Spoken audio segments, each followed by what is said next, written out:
going on. I want them to understand it. Where are we? I'm waiting for my dog, man. What dog? My dog's gonna ask for a poo, man. I gotta stand by the door waiting.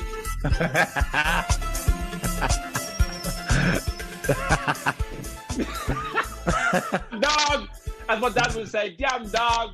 But Dad used to chase dogs, you know. Dad used to chase dogs, you know. I've Really? Dad.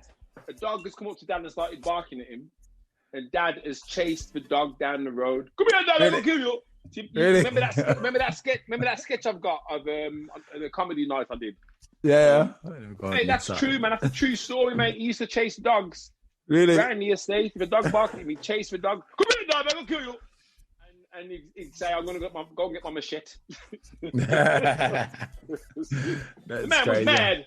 The man was crazy, but he was funny as hell. But the dog didn't know. That's funny. You let the dog doo-doo in the garden, man. That's more funny. I clean it up. I mean, bloody hell, I can't go to the bloody toilet, can I? Yeah, that's true, man. That's true. It's like, yeah, go and sit on the throne, man, and do your thing. Let's see. So, is that Tonya that I saw earlier? She gone? Yeah, she said going in leadership meeting. She'll be back in 15 minutes. Okay. No problem, man. I think Simon's joining. I'm sure Simon's joining today. He said he would. But, you know, whatever. We're there. Let me turn this music down.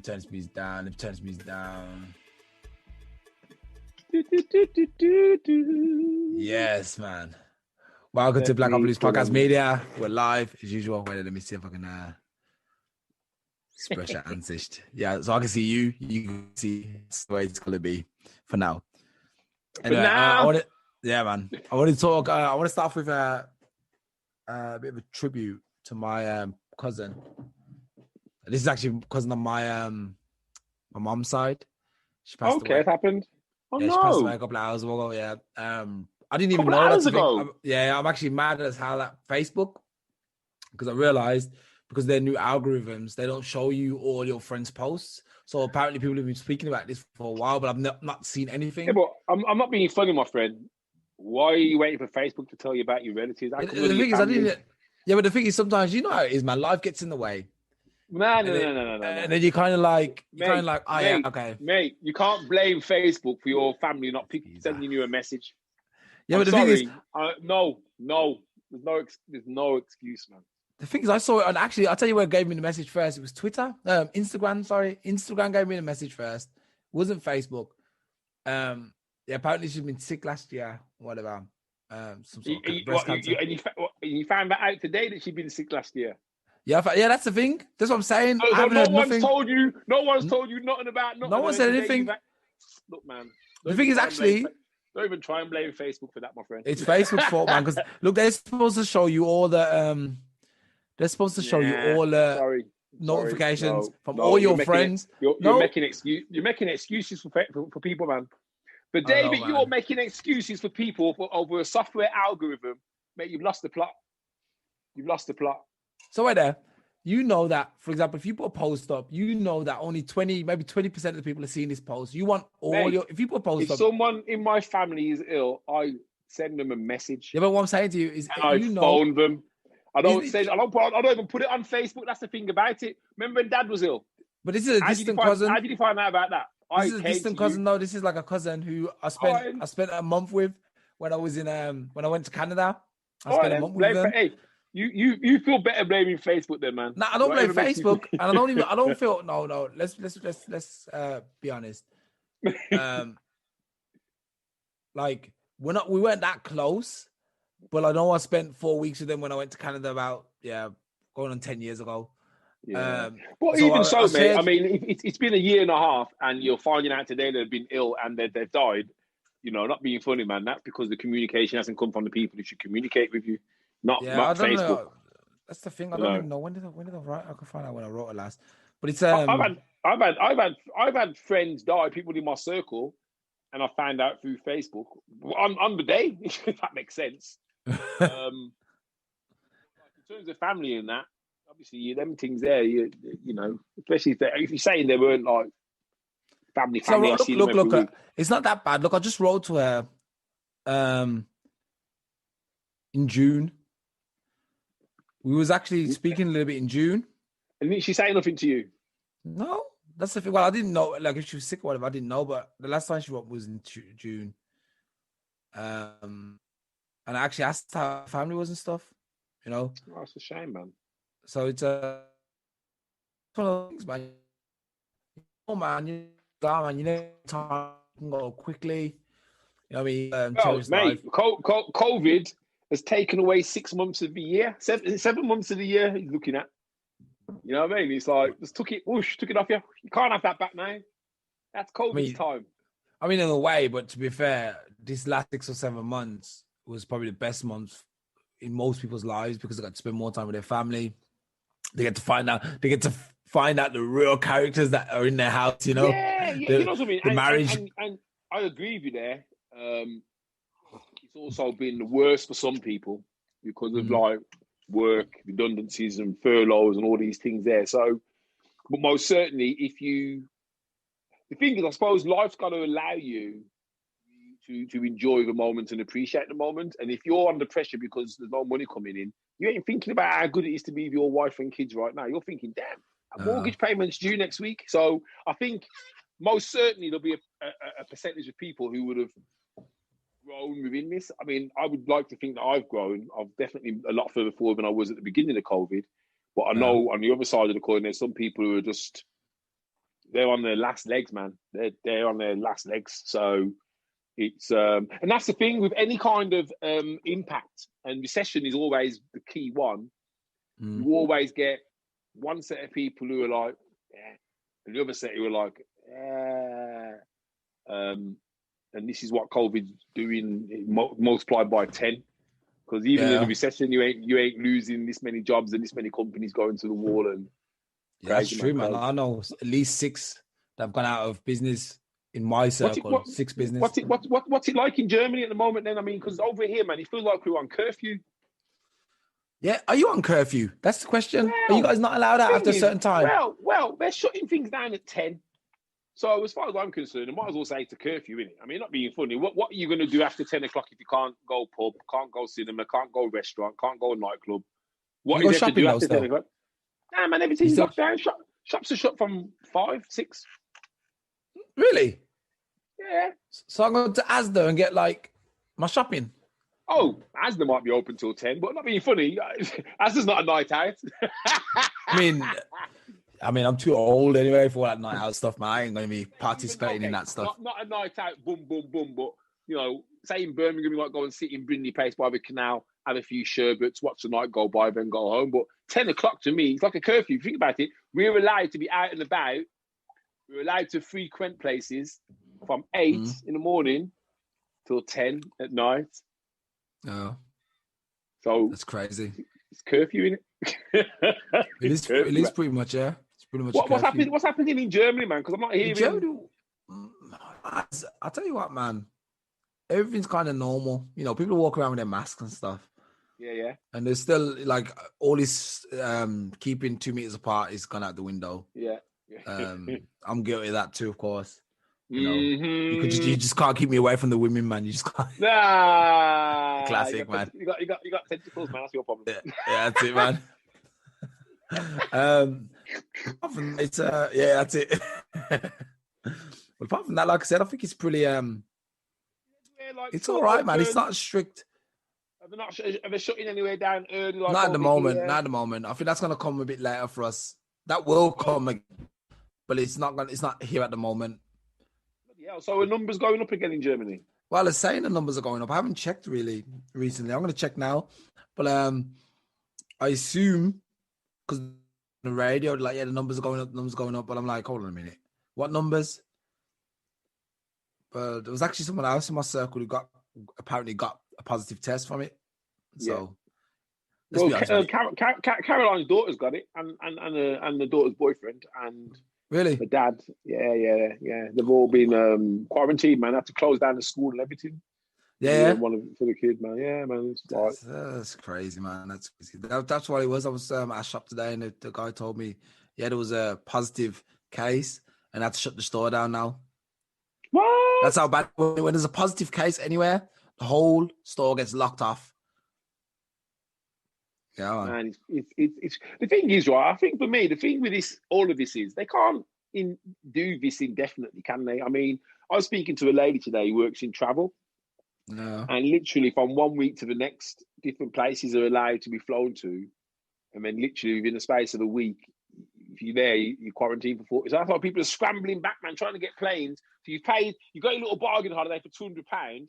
You get a call on the 5th day saying, right, if you're not back in the country by such and such a date, you've got to quarantine, and then you've got to pay £800 to get a flight to get out today. Yeah. Because your return ticket is no good to you because it means you'll have to quarantine for 2 weeks when you get back. What's that about? That's what I'm nervous about, because I'm coming across the UK on Friday.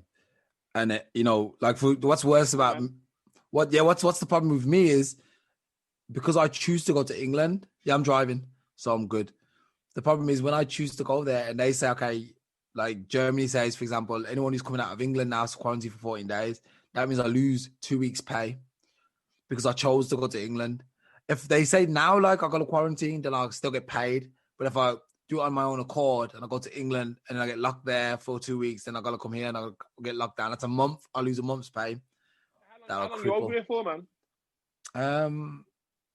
At least 10 days.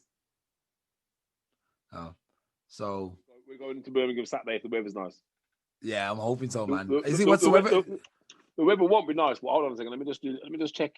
As long as it's not raining. As long as it's not raining. Mate, we've got some storm coming, man. We just had Alex. Who? Exactly.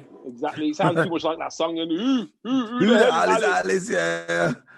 Wait, let me see this. 5% chance of rain. 11 degrees. Wear a hat, man. Oh yeah, I'm wearing a hat. Anyway, from October hits, I'm already got a thick jacket on the hat.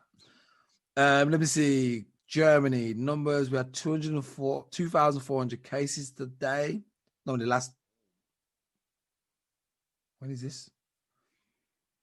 The last 20. I guess the last 2 days. No, today. Let's say 24 hours. 2,400 cases. We had 18 confirmed deaths. Damn. Isn't that? I mean, and that's 300,000 total cases. So it's not too bad.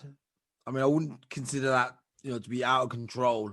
I mean, 18 cases a day is manageable.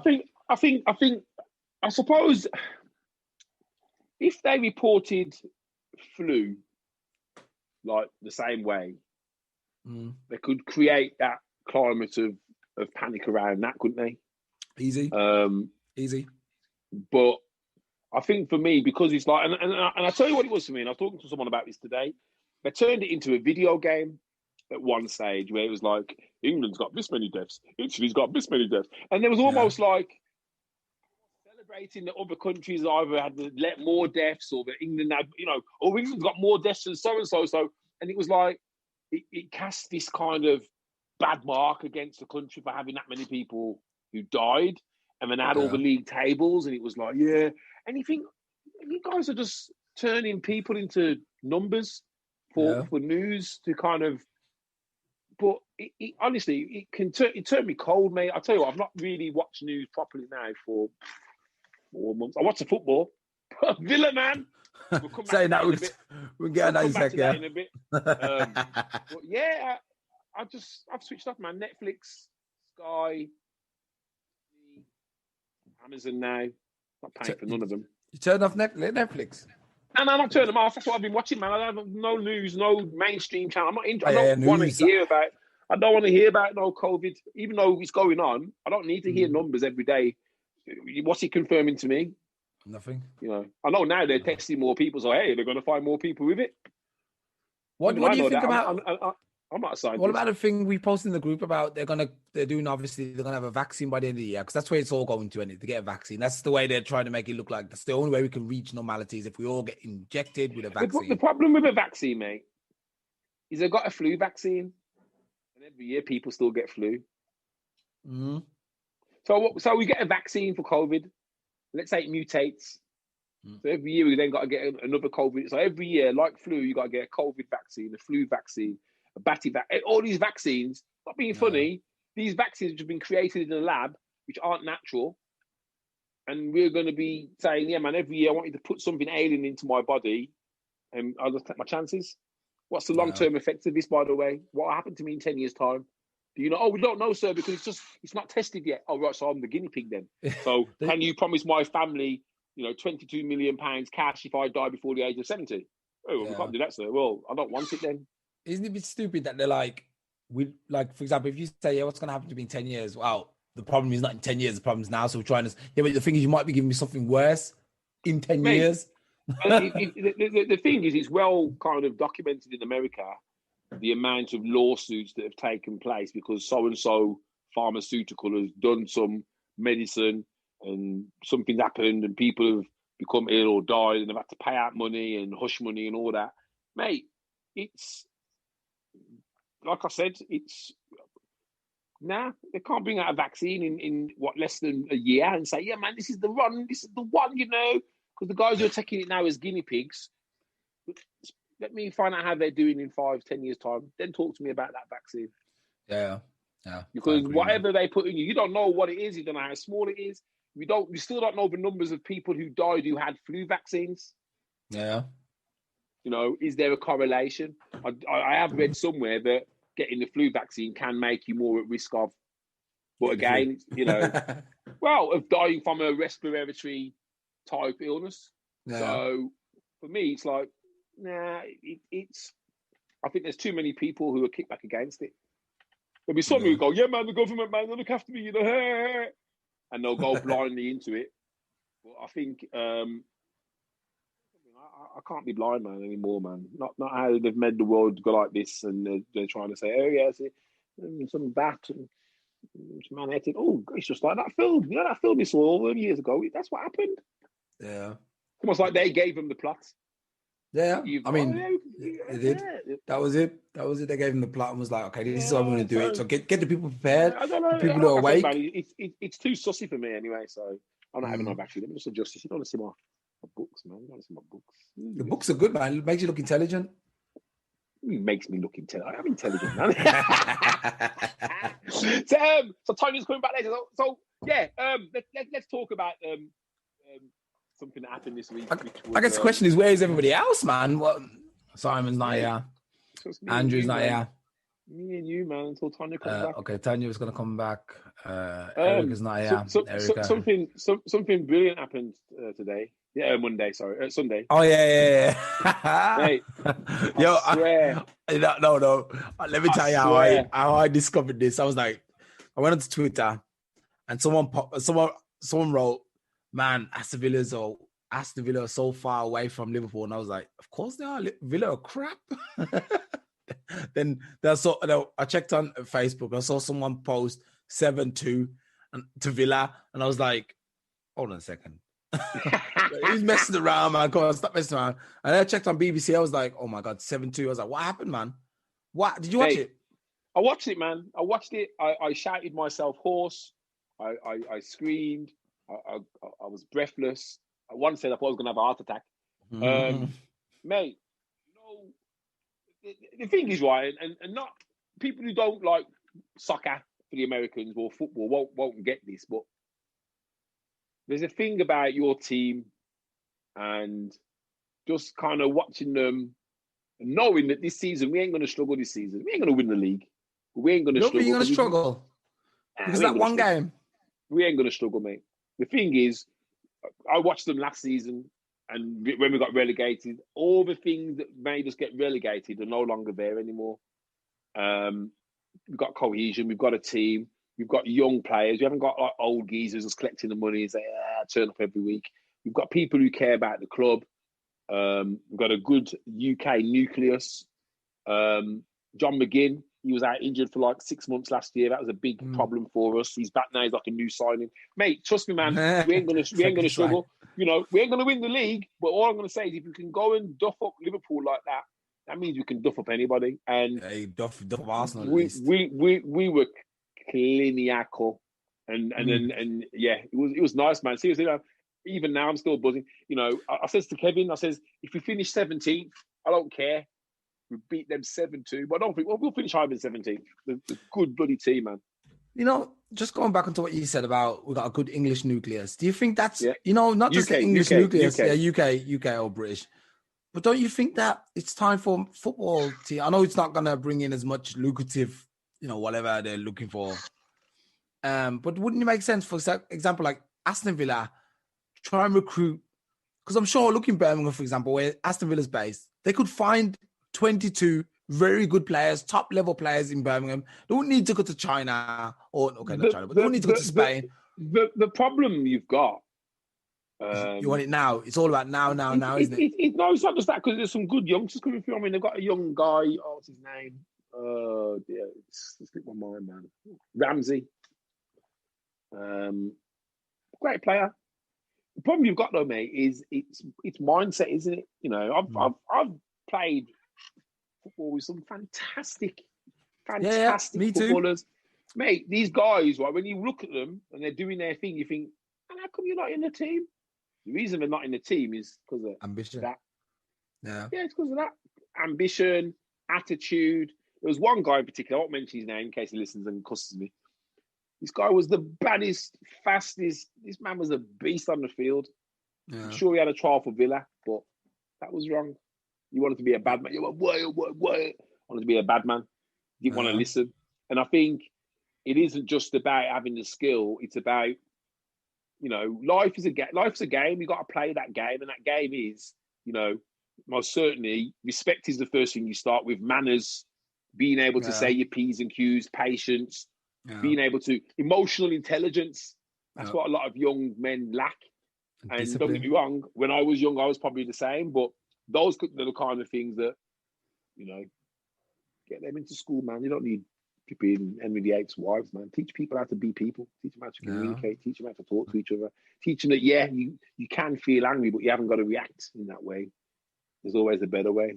You know what I mean? So, but you're right. You'd think there'd be more. They could find players from the area, local players. Because I think, mate, the thing is, it makes sense to do it now, especially. What you forget though is they've got youth teams. Yeah, but then look. Let's be honest. In the youth teams, how many people actually make? Like, for example, I'm an Arsenal fan, as you know, and how many of the youth players actually come through? Really? But they've got to be good enough, though, ain't they? But the thing is, I think, like look, for example, Jamie Vardy. Vardy for a few years was playing in the low, like the 4th or 5th, or some low league. Yeah. And everyone was probably looking at him like he's not good enough. Would rather take, I don't know who's popular footballer now. Someone like Cavani. Yeah, it's like they'd rather take him. And then one guy's like, let me take a chance, man. He looks pretty good. He looks pretty decent. Maybe he could do it at a higher level. The thing is, I think there's a lot of people, like you said, you had this friend. But Jamie Vardy did struggle at Leicester to begin with. He weren't scoring. That season when they won the league, that's when he hit his purple form. Yeah.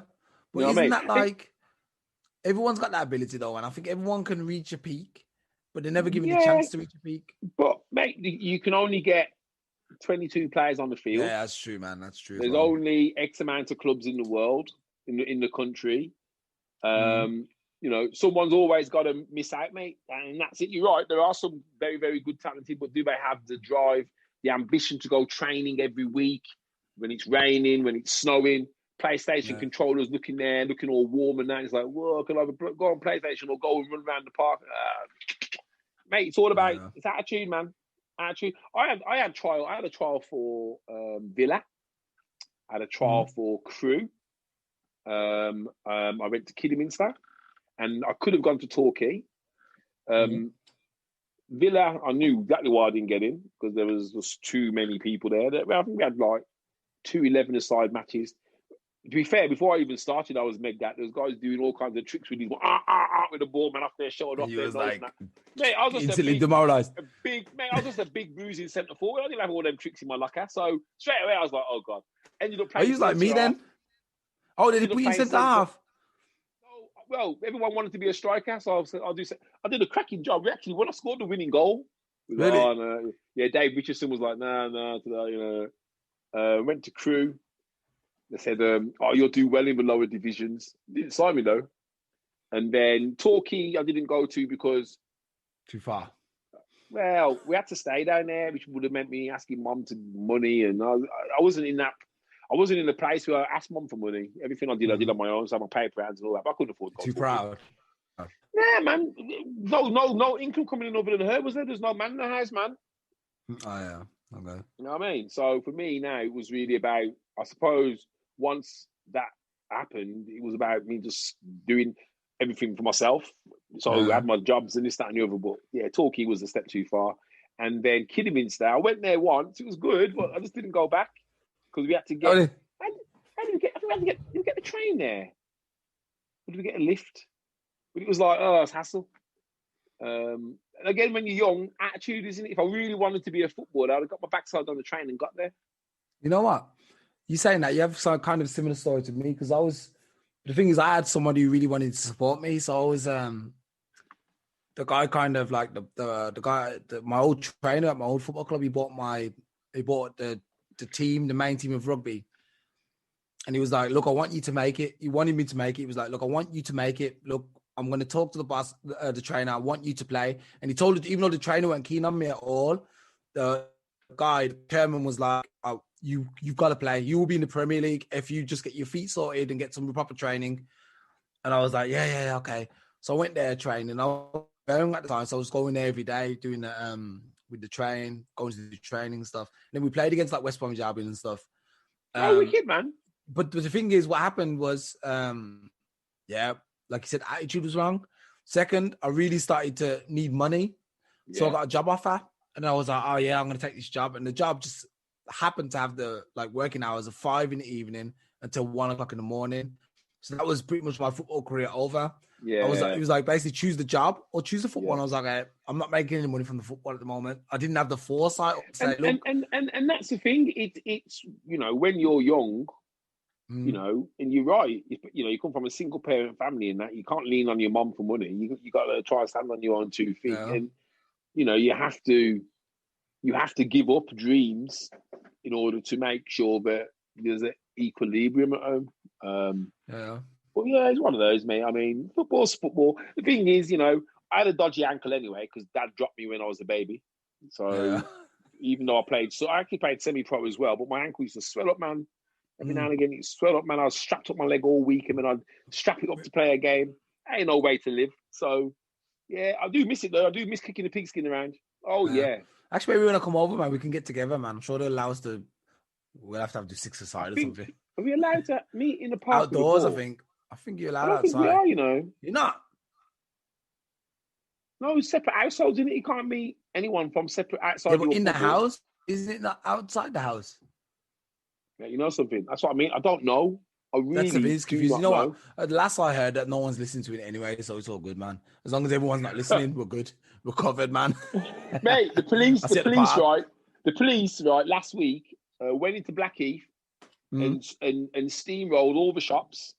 Anyone who didn't have a mask on, they were like, "Where's your mask? Where's your mask?" Started handing out fines. Really? Yeah, because they need to bump up their revenue, innit? That's why they're doing it.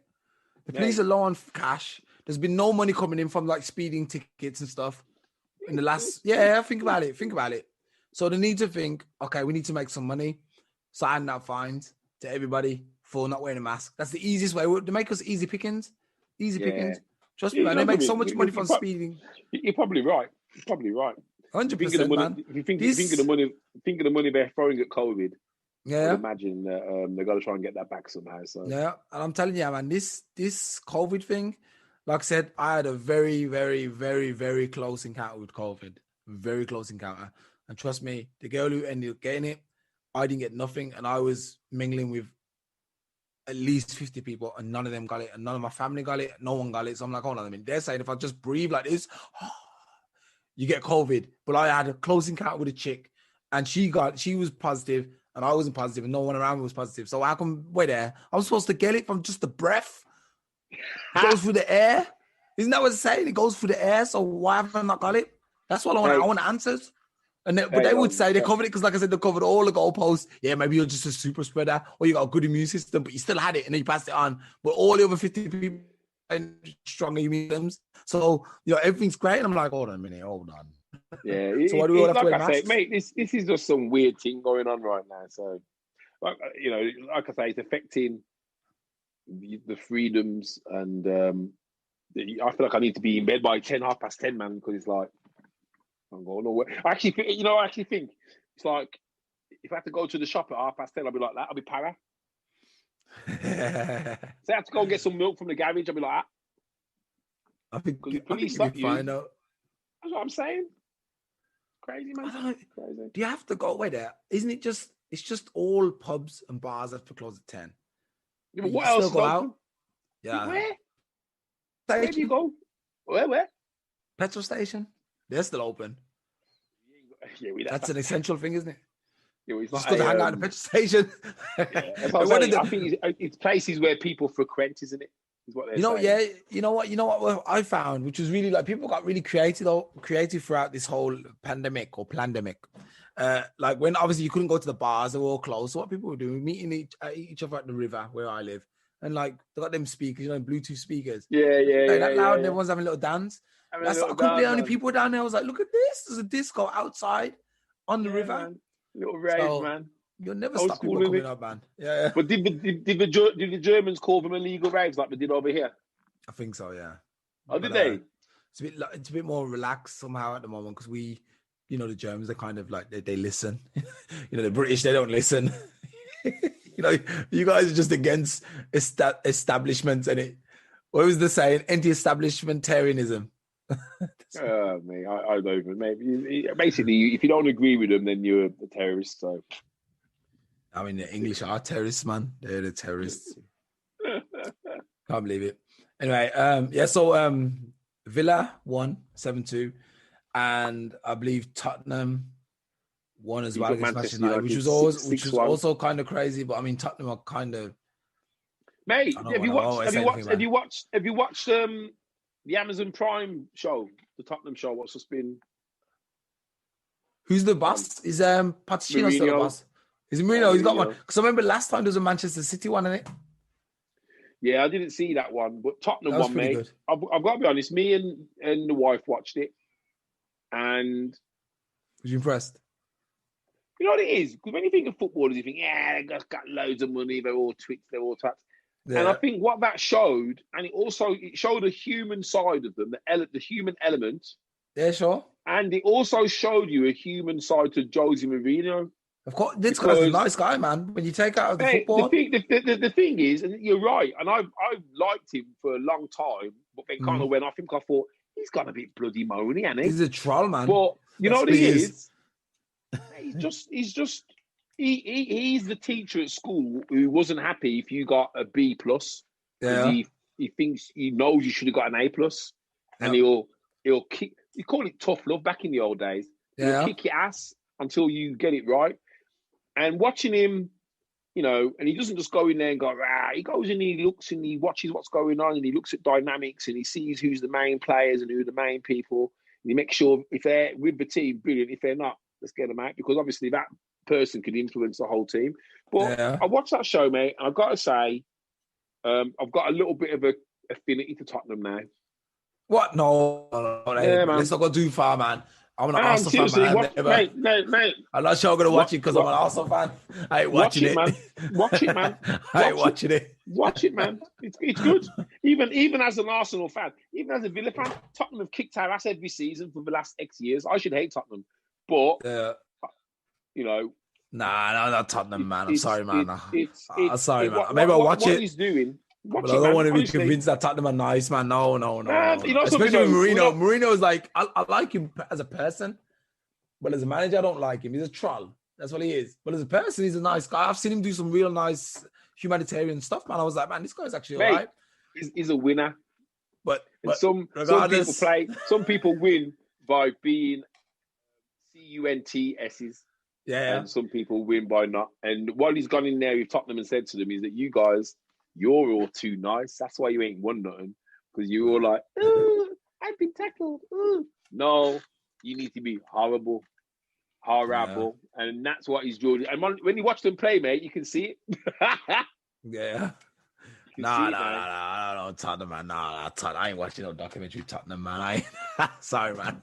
I ain't about to get no soft spot for Tottenham. I'm an Arsenal fan, but I can't. Look, I like Manchester United before I like Tottenham, man. I just can't do this, man. At least you have to go and like them. Just go and watch it, man. Get a different perspective.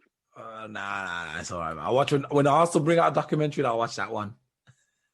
Fair enough. All right, so yeah, the football was good. What's going on? Do you hear about this crisis in Armenia and Azerbaijan? Yeah, so you've got Armenia, which is backed by Turkey. And Armenians are backed by nobody. It's Azerbaijan that's got it all backing. Armenia's like the new Jews. That's what they're calling it. The new Jews. No, because one of them has got backing of Russia. The other one's got backing of Turkey. Oh, okay. The classic. Because I read up on it recently, and what happened is I think it was Armenia went into Azerbaijan and took over some land, killed a few people, drove some people back. No. And then Azerbaijan have got a bigger army now. They've got more military and everything else. And then I say, now it's our time to push you back. But then what you've got is that one side is backed by Russia in terms of, because they are an old Russian part of the Russian Empire, they have an affinity to Russia and Russia supports them, blah, blah. But then the other side, I think they've got an affinity to Turkey. So Turkey are like saying, well, yeah, man, we'll look after you, man. Make sure you got guns and bullets and things. So it's like it's what you call a proxy war, isn't it? Where someone's fighting the war, but really the strings are being pulled from behind. But yeah, man, there's more conflict, more people of the same colour killing each other over what? What's it over? Well, I'm going to read a little bit from this, man. You know, okay, Armenia-Azerbaijan clashes. Armenia and Azerbaijan have put themselves on a war footing after heavy clashes erupted over the disputed region of Nagorno-Karabakh. I love it. Bit of land, you know.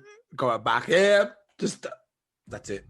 The worst clashes since 2016 have raised the spectrum of a new war between long-standing rivals Azerbaijan and Armenia, which has been locked for decades in a territorial dispute over the Armenia-backed breakaway region of Nagorno-Karabakh. I like that. A major confrontation Muslim Azerbaijan and majority Christian Armenian threatens to embroil regional players Russia and Turkey. Amid the rising tension, the international community reacted to Sunday's... Which one's a Christian one? Russia would be Christian, I guess. Yeah, so that'd be... and Turkey would probably be the... But actually, I don't even think it's like that. Mate, honestly, that's how simple they'll divide it up. They'll do it by religion. Yeah, it is done, yeah. One's Christian, one's Muslim. So that makes it easy. That just involves the whole world. Okay, yeah. Oh, here's Tonya. Tonya's coming back.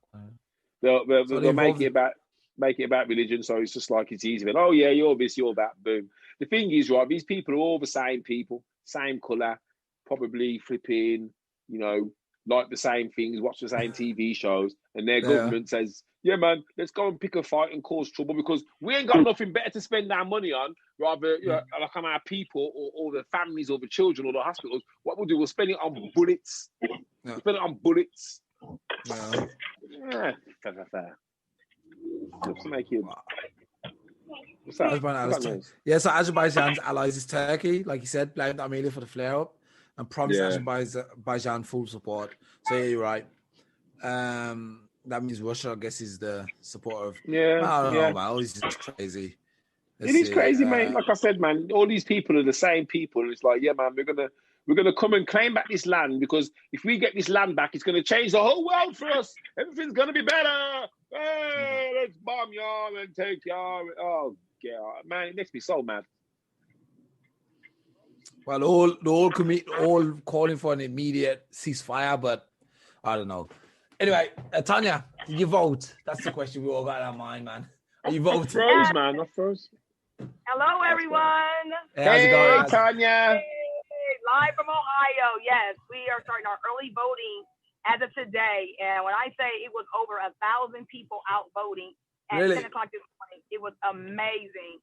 Because again, new leadership is at the helm. And what you have to do is vote now. Don't vote wait blue. For them to... So you that's voting blue?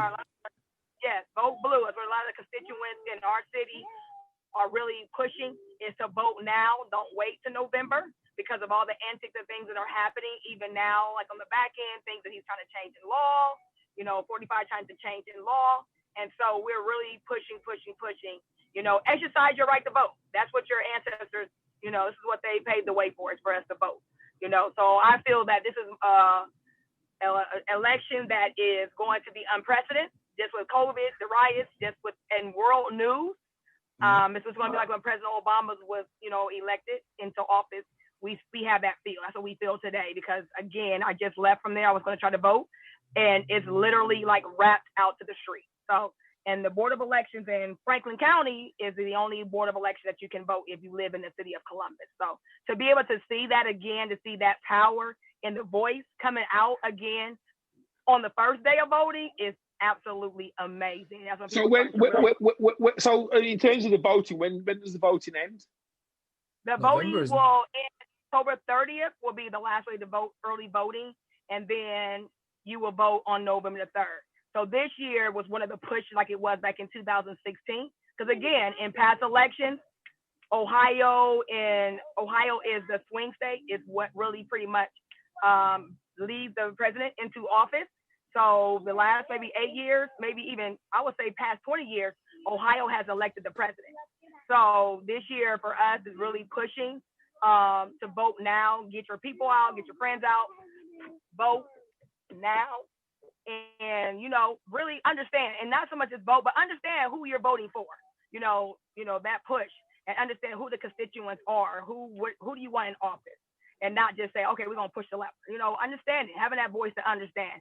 And I think this year, a lot of the constituents who are in the blue is really doing a great, job of getting out to the people, to the community, and asking, especially in the suburban is where he's targeting in Ohio, is the suburban, because the suburban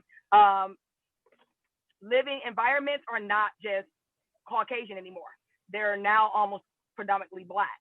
So when he makes those gestures on the news and say, well, we want to take our suburban back, because African-American, like myself, we live in suburban cities now. They're growing by the grove, but they have Black people, Nepalian, diversity, African, Somali, other ethnicities that would have never lived in these cities, live in these cities now. And not only do they live there, they are a part of politics. They are on the school board and on the city board. So it's great to see, that diversity and that ethnicity come into play, where somebody looks like me that's in these high positions who are able to change and, make new laws, like the Crown Act. That was never done in Columbus. And now it is now starting to take place. And if you don't know what the Crown Act is where your hair, like for me, I was never able to get a job when I first took it back to your topic of cancer. When I first was experiencing cancer, I could not get a job because of my hair. So it was that ethnicity where jobs in Ohio and a lot of states have what is called an at-will policy, where they don't have to hire you for whatever reason. So the Crown Act was actually went into law in Reynoldsburg, which is a city in Columbus that had never had a Black councilwoman or an ethnicity councilman in over 80 years. And that has all changed last year in the primary when Reynoldsburg went blue. So there's 3 African-American women on the board of the Reynoldsburg City Council. There is African-American on the school board, and there is all Democrats in office in a city that has always been racist, systematic racist, where you never would want to drive down the street in Reynoldsburg because of being targeted, like blankly targeted. So to see that change, and then with the different policies that are now going into place and are being voted in, it's great. So I'm like energized. I'm excited to see everybody posted in our city, because again, Ohio is that city. That's why he's pushing to be here, because we elect the president. So that's kind of like the bring in cancer. Yes, it's in my family, but you know what? Cancer gives you a voice also. Like Nigel, listen to you all talk. Like it gives you a voice to change, to be better, to do better, to ask more questions, even for your own health. If you don't like it, go get another opinion. But yeah, I'm excited for today and to see how everybody's really coming out and exercising their right to vote and talking to people who had never voted before. Like you're like 50 years old and you never voted before? Wow.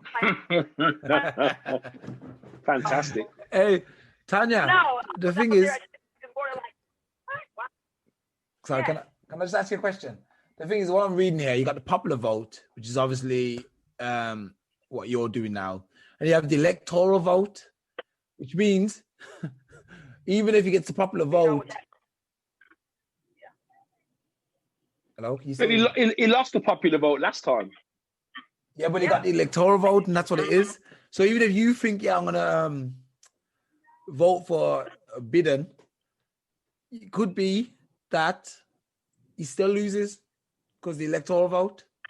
And that's why we're actually having them come out. You know, we're really pushing for people to vote now, so that by the time we get to November, like it was, again, I go back to 2016, really will go back 4 years to 2012 when President Obama first went into office. That was how he won. It wasn't electoral. It was not the popular vote. It was electoral because everyone came out that whole month in October, and we changed the narrative. So by the time we went to the polls in November, he was already so ahead in the electoral, which was where it mattered, that it didn't change much and that's how he won again. What's the difference then? What's the difference between the two then?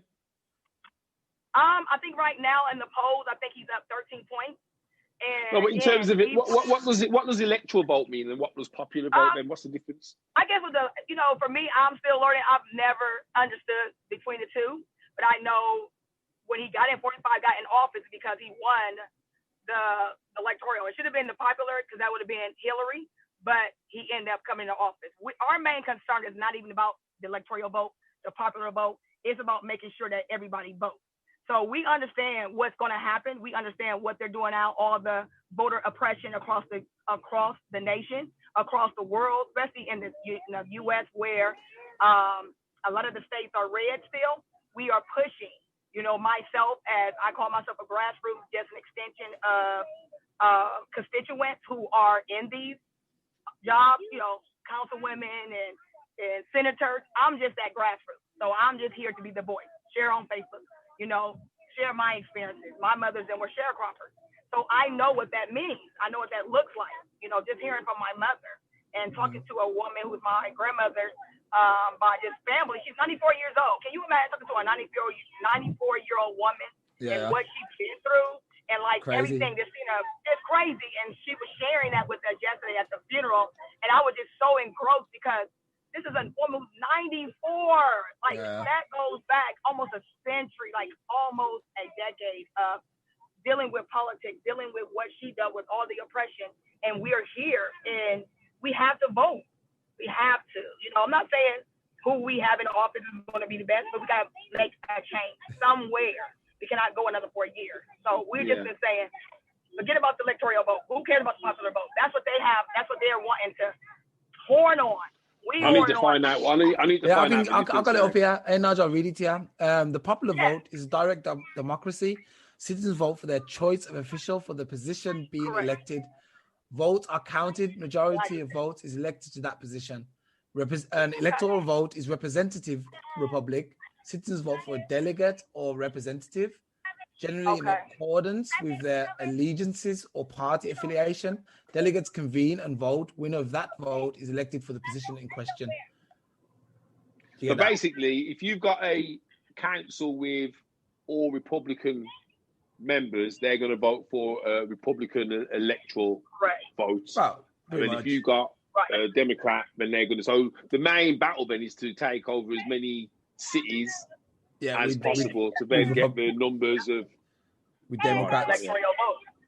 Yeah, because electoral vote is what you really should go by, what it has been. But how everything has been much, obscured in the last couple of years, and just with our election, just how he even came into office, using outside forces to gain, knowledge and popularity. But again, to be able to see just from me and experiencing me being 50 and always have voted from the primary to the major election, to see a surge of people who have never voted.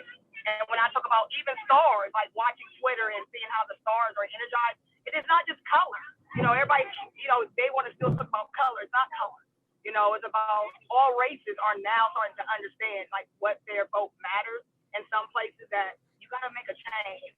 Not vote if you want new leadership in the next 4 years. I think obviously, you know, what America does, it has to do. I think it needs to change. I think because if you look at the future, the young people coming up now, and the examples that they're seeing of people in power who, man, if their parents, if these people have been in their house talking like that with their parents, they've got a slap around their head because of the way they carry on. We need it because just to save the next generation from thinking that's acceptable behavior. You know what I mean? So we need that change, man. Because you know, people think, oh yeah, you know, I'm going to vote this guy in, vote that guy in. The thing is, people look at those people and hold them on such a pedestal, but whatever behavior they do, they then say, well, that's okay then. And you've had it with COVID. I remember there was a husband and wife. The wife died because he didn't wear a mask. He said he didn't need to wear one, so they didn't bother wearing one, and he lost his wife because of it. You know what I mean? Yeah. So this is the power of people on pedestals, people who have got an influential position. So yeah, that's my 2 pennies worth anyway. I ain't gonna curse him or say no bad words. I don't need to do that. But I just know that when I look at leaders of the world right now, the leaders that we have are the leaders that we seem to be. You know, I'm not even just talking about America. I'm talking about other countries where everyone's flexing their muscles and carrying on away. How have these people got in power by having no manners and no respect for bloody other people? How have they got? You know, we all as parents teach our kids manners, respect, all these things, and then it's all blown to smithereens because the people at the top ain't got any of those qualities. Right, no quality. And that's the thing too, is just like you said, just be able to go back to some normal, some type of, you know, where we're crossing other, like in the global, and get back to some normalcy of respect. Like no respect, you know. I know we all come from different countries and different, and you know, and everybody has, you know, still things that are, even when President Obama was in, you know, in office, an underlying issue. But just having some type of respect, you know, bringing at least some character back. Obama had manners. Obama had manners. He was a statesman, and you'd be proud to have him represent you anywhere in the world because he had manners.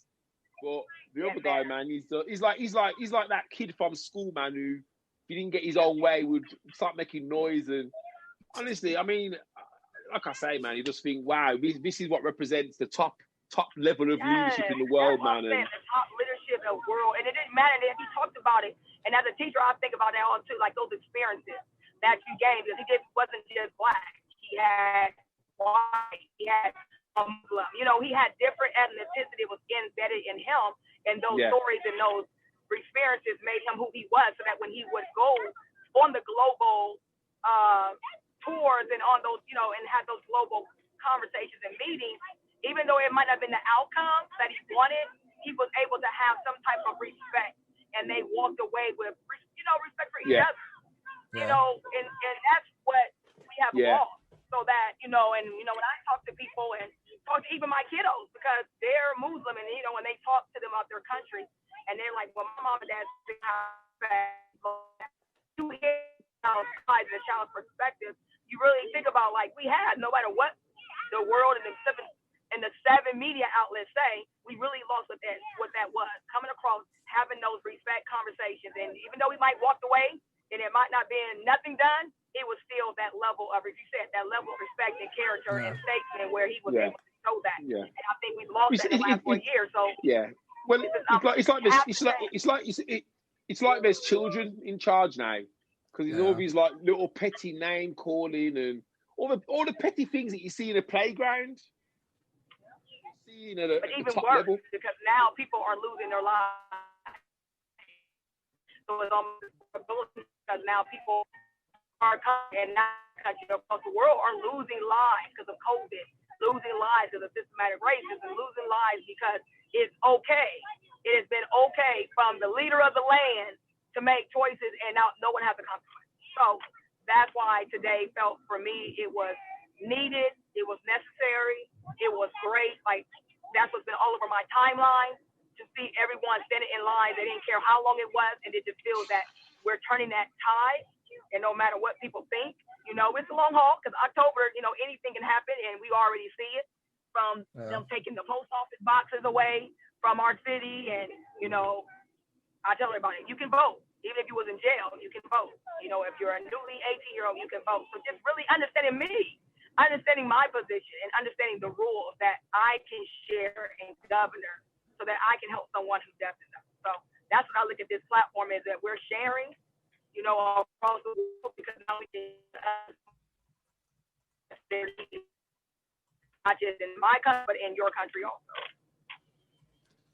I want to see what the early predictions are, because I'm sure.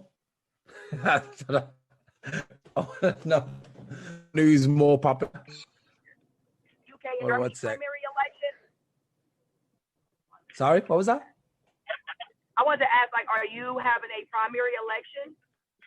This year, no. Next year, 21st, 2021. Sorry, next year is the big one. They want to get the woman out, but I think she's all right, man. But that's the general idea or opinion of most people who live in Germany now from outside Germany. We think she's fine, but a lot of the Germans don't like her. But the Germans tend to have a little bit more of a radical opinion on things. A lot of them, the ones who have the loudest voices, they'd rather have there's a racist party called the AfD, and they really want them guys in, but they're like really anti-immigration and anti this and get everyone out, you know, who's not German. So I can see them having a good... You know, they all say this, but you know, in reality, they couldn't do it, don't you? Well, yeah, they couldn't do it. It's a bit harder. Mate, if you think about Germany, I mean, when I came to Germany for the first time, I was amazed at how much colour was in Germany. No. And I didn't realise the influence that somewhere like Turkey has had on Germany in terms of the number of Turks who've gone to Germany, settled, raised families, met German women. Germany's a multi-ethnic society, mate. So when these... Well, not really. No, not really. Not really. Well, if you go into it's the same as like England. You go into big cities and you see a lot of multiculturalism. But once you go outside, like where I live now, it's like, oh my God. It's like, hold on a second. Where do the black folks go? Well, I mean, okay. I mean, you get that in most countries anyway, don't you? I mean, most people of colour tend to go to the cities for the work and that. Rural, you know, there's not many people who say, yeah, man, I'm going to go to England and be a farmer. Yeah. You know what I mean? So it's relative to where people go and settle and live. And they'll go and settle in areas where there's other people who may look the same as well. But I think Germany, honestly, I was shocked when I came to Germany. I was like, wow. I think it's got a lot to do. It's got a lot of work, to be fair. Living here and seeing how it is. Everywhere's got a lot to do, though. Oh my God. There's no, you know, everywhere needs a lot. I can tell you right now, I'm looking at the early. Sorry, I'm looking at the early. Just to cut you off. This is breaking news. I'm looking at the early stats. Actually, I'm going to pull this up. This is interesting. I'm going to share this. Hold on. Look at this. This is ridiculous. This is just the early prediction so far. Where is it? Wait.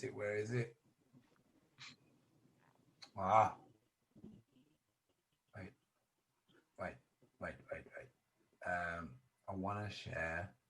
Where's the rest?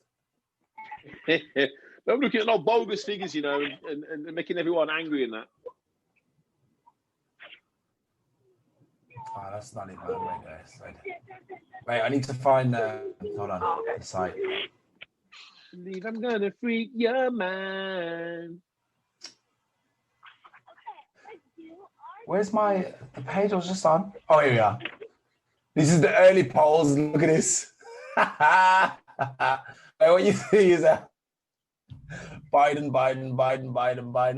Trump got one state, Texas. I can't see anything. I see it. Well, I'm sharing the screen. I can see it now, yeah. Okay, so far, Biden is killing it. He's absolutely killing it so far.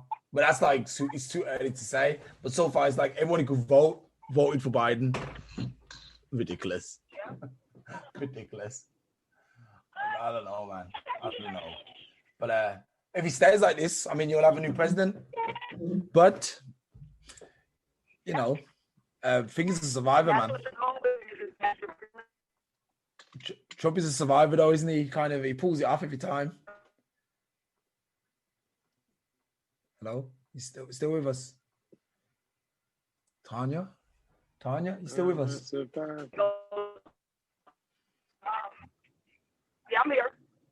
I saw your reception's quite bad at the moment. I think you're in the boonies. You're where I live now, where they don't give anyone reception. Oh. Okay, we've lost. I think we've lost Tonya. Hello, Tonya? I'm here. So your reception is really bad. I'm here. I don't know if that's mine or yours. But anyway, like I was saying, it seems pretty, at the moment, I would say it's pretty one-sided. But anything can happen in an election. You know how it goes. It seems one-sided until it's not one-sided, basically. That's it. Anyway, let's see. I think we've done like an hour. Yeah, I think we'll call it a wrap. What do you think? Nigel, you got anything to add, actually? Well, yeah, kind of. Okay. I've been kind of working on my online course, and originally it was supposed to be launched on Monday, but there's a few technical itches. But I'm pleased to say that it will be out on Friday. So what I will do is I will drop a link into the Facebook group and the Facebook page, and if anybody wants to go and have a little nosy and pick up some skills to sell better and overcome more objections and have a nosy. Very low key. You caught me off guard. Then I'm looking at something else. Stop watching porn, man. We're on a podcast. I'm not watching porn, man. I'm looking at numbers if you need to know, because someone's just paid the bill, which is nice. You're looking at your bank account. You're like, that Tesla's coming soon. That Tesla. You want a Tesla, you know? I want a Tesla too, man. I don't know why. I just want one. All it does is bring stress and financial depreciation, man. That's all it does. It's not moaning. Anyway, Tonya, you got anything to say? I guess your message is, if you can even hear me, you just want everyone to vote. Can you hear me now? I can hear you. Yes, everybody to vote. Everybody to vote. And then for me, I'm just, October is anti-bullying month. So we've really been pushing in my school about being kind, being respectful. I'm showing empathy. So we're going to have Unity Day. It's worldwide, October 21st. You wear green where you wear orange, but with my company, we're asking everybody to wear green. And just, show what kindness looks like. You can find us on Instagram and Facebook and under Empower Our Youth. And then we're just gearing up for our casting call for our model show for next year in 2021. And sports is back. So the sports end, I'm getting ready to cover some sports, hopefully, the women's basketball and men's basketball. And just really just been, seeing how all the sports are playing out. I've never seen 5 sports happen all in one time. Where you have basketball, MLB, you got hockey, women's basketball, like all in the same season. And they're getting ready to add college on. So it's been great to see sports act. Never thought I would see Lakers in the Miami Heat in the finals. And I'm a Dallas Cowboy fan, and my Cowboys are 1-3. But, just watching the games over the weekend and watching them play to an empty stand really just gives into perspective where we're at with COVID, that it really has changed people's lives, especially as sports fanatics, to go and do something that they really love, and to really see where the owners, too, are now changing their perspective in some way and having a better understanding of when Colin Kaepernick first did what, when he first kneeled, as well as like all the different issues that have now been erased because the players are now having a voice. I think COVID has really, I keep talking about the voice. They really understand some things because their money has not been able to be made. Yeah. We're not been able to make the money that, owners would make because there's no body in the stand. There's no tickets being sold. You can't sell, memorabilia. You can't sell T-shirts. Yeah. Yeah, this is going to be a tough season. It's hurt, man. It's hurt some people, this has. Tough season. A very tough season for players, especially for even on the high school, for who really want to go to that next level. You're not able to play. We just started the high school in Ohio to start playing. So just being able to get out there and see some of those games and, and let them, to see that, wow, they still have an opportunity to go to the next level. But it is. COVID has changed. And in education, with me being a teacher, that's just unprecedented. unprecedented across the world.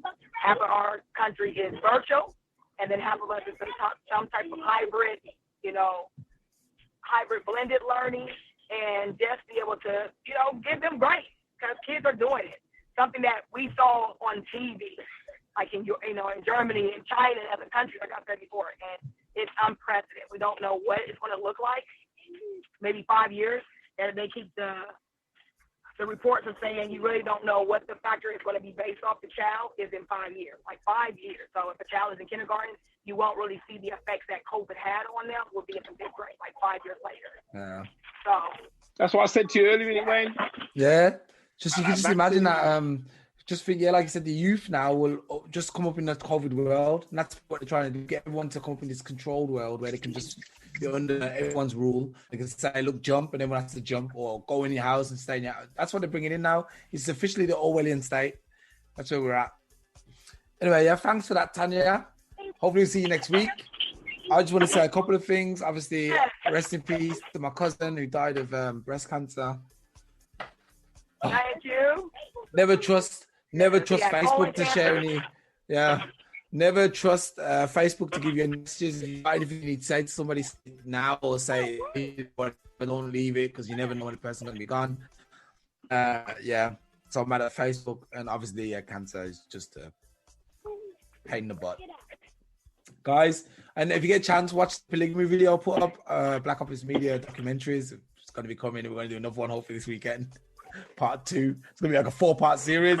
Get a chance to watch that. I was interested. It's English subbed, but obviously it's in German. And yeah, keep checking, subscribe, like, give us a hug, leave a comment, whatever. Guys, thanks for being here. See you next week, yeah? See you next week. Yeah.